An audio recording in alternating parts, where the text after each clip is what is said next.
Continuation video of chapter 5 NCERT geography. इस video में हम बात करेंगे नॉन मेटालिक मिनरल के बारे में। यह चैप्टर 5 ज्योग्राफी क्लास 10th।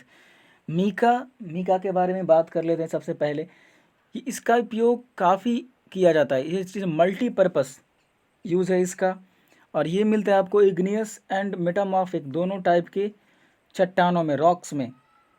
अब इसके श्वेत अभ्रक, जिसको मस्कोवाइट भी कहा जाता है, इसको रूबी अभ्रक भी कहलाता है।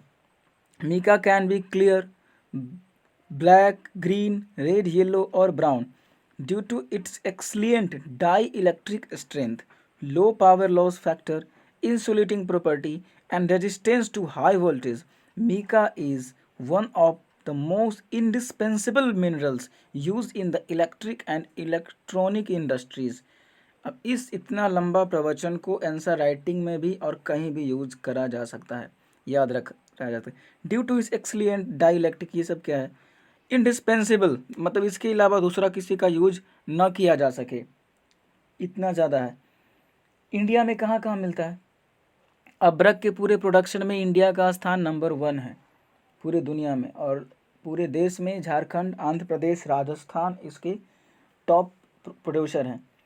झारखंड राज्य से देश के कुल अभ्रक का जितना भी मीका होता है, अभ्रक होता है, उसका 50% प्रोडक्शन करा जाता है।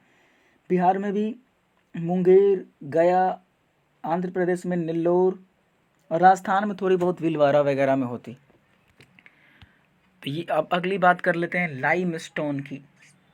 लाइम स्टोन का आखिर क्या इंपॉर्टेंट है? Limestone is found in association with rocks composed of calcium carbonate और calcium and magnesium carbonate. It is found in sedimentary rock of most geological formation. ये मिलता है सेडिमेंट्री रॉक्स में। अब इसका क्या उपयोग है? इसका काफ़ी उपयोग है। सीमेंट इंडस्ट्री की बात करें उसमें भी होता है। फिर उर्वरक इंडस्ट्री में जैसे जिप्सम का उपयोग किया जाता है। गंधक के निर्माण में भी जिप्सम का उपयोग किया जाता है।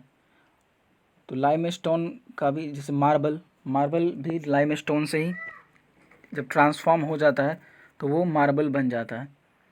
इसके अलावा हमने कुछ बात स्टार्टिंग में करा था, 3 तरह के मिनरल की बात करी थी। एक लोहा वाला जिसमें गुण हो, लोहा मैग्नीज, उसके बारे में डिस्कस करा। दूसरा अधात्विक यानी कि नॉन मेटालिक, उसके बारे में डिस्कस करा। और तीसरा हमने डिस्कस करा था जिनका कि एटॉमिक वैल्यू है, जिनसे न्यूक्लियर एनर्जी बनाया जा सकता है। For an example uranium, thorium और अदर इम्पॉर्टेंट है जैसे ग्रेफाइट। इसके बारे में देख लेते हैं। यूरेनियम, जैसे कि इससे पहले डिस्कस कर लेते हैं जस्ता के बारे में। जस्ता का खान इंडिया में मात्र एक ही जगह है, इसलिए याद रखने की ज़रूरत है, वो है जावर और स्टेट है राजस्थान। इसका जो ऑपरेशन है वो किया जाता है हिंदुस्तान जिंक लिमिटेड। और देश में जस्ता का अगर भंडार की बात करें 92% राजस्थान में ही है। और जिप्सम भी यहीं है, राजस्थान के हनुमानगढ़ ज़िले में जिप्सम का। और एक और फैक्ट याद रख सकते हैं, सीसा, लेड और जस्ता दोनों में एक रिलेशन है, मतलब दोनों साथ साथ पाए जाते हैं पूरे वर्ल्ड में। जहाँ कहीं भी सीसा की खान है, माइंस हैं, वहाँ पर जस्ता भी मिलता है। For an example broken hills एक जगह है ऑस्ट्रेलिया में, वहाँ पे सीसा भी मिलता है, लेड भी मिलता है। इजीली याद रख सकते हैं, ब्रोकन हिल्स मतलब टूटा हुआ यानी कि सीसा, वहाँ पे सीसा भी मिलता है और जस्ता भी मिलता है। इंडिया में भी सीसा भी गैलेना नामक खनिज से निकलता है, और यह भी राजस्थान के जावर से ही निकलता है।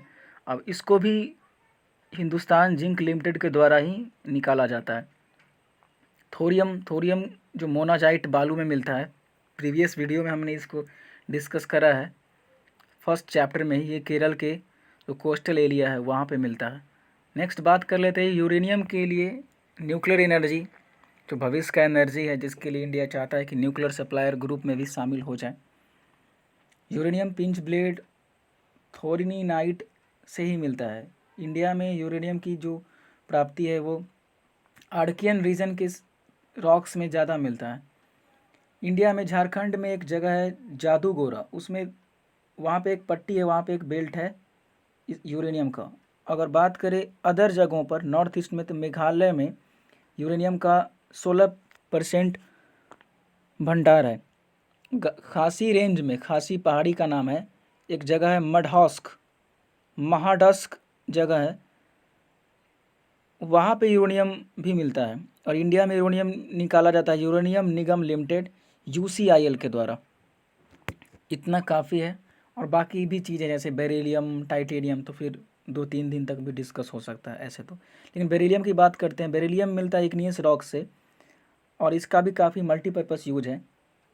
टाइटेनियम एक इम्पॉर्टेंट है, इसका इसलिए इम्पॉर्टेंट है टाइटेनियम, कुछ ऐसे एलिमेंट है जिसको कहा जाता है रेयर अर्थ एलिमेंट, और इसमें चाइना को महारत हासिल है। अब रेयर अर्थ एलिमेंट में जैसे कि परमाणु रिएक्टर में इसका उपयोग होता है, युद्धपोत, मिसाइल्स हो गए। अब मिसाइल का आज के डेट में क्या इंपॉर्टेंट है वो बताने की ज़रूरत है नहीं। लड़ाकू विमान, फाइटर जेट्स, इन सभी चीज़ों में उपयोग किया जाता है टाइटेनियम का।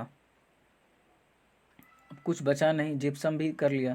तो इस वीडियो में हमने बात करा मीका के बारे में, जस्ता के बारे में, जिप्सम, ग्रेफाइट के बारे में करा नहीं।